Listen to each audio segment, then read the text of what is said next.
Assalamualaikum warahmatullahi wabarakatuh. Salam sejahtera. Perkenalkan, kami dari kelompok 21 yang beranggotakan saya Muhammad Raina Panda dan Muhammad Hifri Rahman. Kami akan mempresentasikan tentang organizational identification.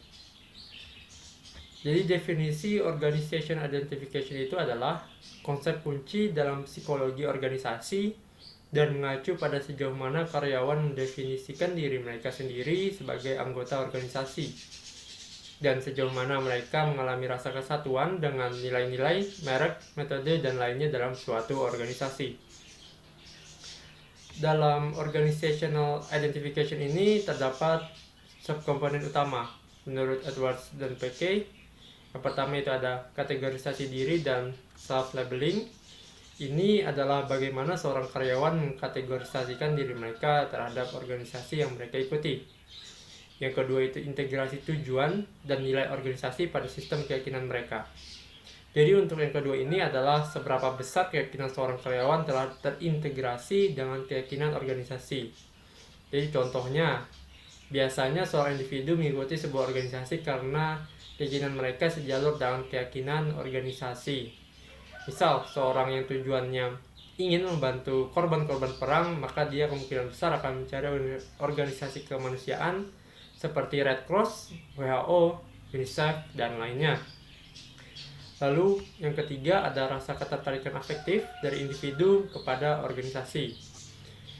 Untuk yang ketiga ini, kurang lebih sama seperti yang kedua, di mana seorang individu memiliki rasa ketertarikan karena beberapa alasan seperti minat, keyakinan, tujuan, dan lainnya. Nah, ketika ketiga subkomponen ini digabungkan, maka dapat menentukan kinerja seorang individu dalam dan terhadap organisasi mereka. Lalu ada juga aspek yang diukur dalam organizational identification. Yang pertama itu ada rasa keberadaan, yaitu seberapa terlibat dan terkaitnya seorang karyawan kepada organisasi yang diikuti. Yang kedua itu komitmen, seberapa berkomitmennya seorang karyawan.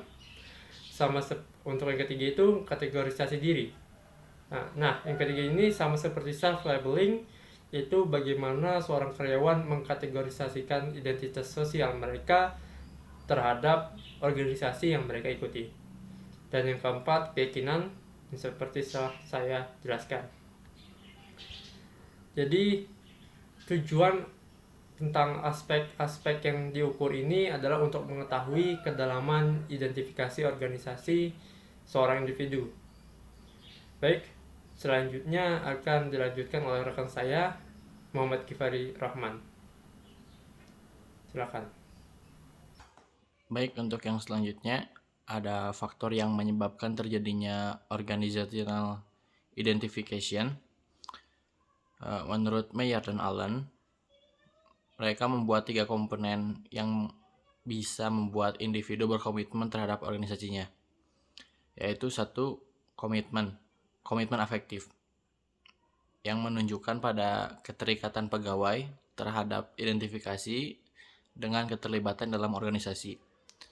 Untuk yang kedua ada komitmen kontinuitas yang mengacu pada kesadaran terhadap biaya yang terkait jika ingin keluar dari organisasi. Ketiga, terakhir ada komitmen normatif. Ini mencerminkan perasaan kewajiban untuk melanjutkan pekerjaan. Jadi untuk pegawai yang memiliki rasa komitmen afektif yang tinggi, mereka bekerja dalam suatu organisasi karena ingin bekerja di organisasi tersebut.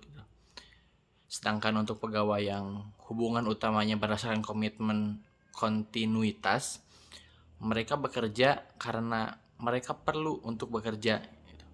Dan yang terakhir, untuk pegawai yang bekerja berdasarkan komitmen normatif yang tinggi, mereka bekerja karena harus bekerja dalam organisasi mereka. Berikutnya ada hasil dari terjadinya identifikasi organisasi. Dikemukakan oleh Pacen bahwa organizational identification ini dapat menumbuhkan nilai-nilai pada diri individu atau karyawan yang berada dalam organisasi tersebut, yang berupa Satu, perasaan solidaritas, memiliki rasa keterkaitan emosional yang kuat pada diri sendiri dalam keanggotaan suatu organisasi. Kedua, dukungan dalam sikap atau perilaku atau loyalitas untuk organisasi dan antusiasme tentang tujuan organisasi. Yang ketiga, persepsi karakteristik bersama dan sehubungan dengan nilai atau tujuan bersama dengan anggota organisasi lainnya, terlepas dari heterogenitas mereka. Dalam studi lain yang dilakukan oleh Simon, ia menyatakan bahwa ketika individu mengadopsi nilai-nilai dan tujuan organisasi, mereka akan membuat tempat pengambilan keputusan dengan berdasarkan nilai-nilai dan tujuan organisasi. Dari sudut pandang manajerial, identifikasi menguntungkan karena bahkan tanpa pengawasan dari atasan, identifikasi meningkatkan kemungkinan bahwa keputusan yang dibuat oleh individu dalam organisasi itu merupakan keputusan terbaik untuk organisasi tersebut. Intinya, semakin banyak individu mengidentifikasikan dirinya dengan sebuah organisasi, maka akan menghasilkan semakin banyak nilai, norma, dan minat dari organisasi yang menjadi bagian dari konsep diri. Berikutnya ada alat ukur yang digunakan.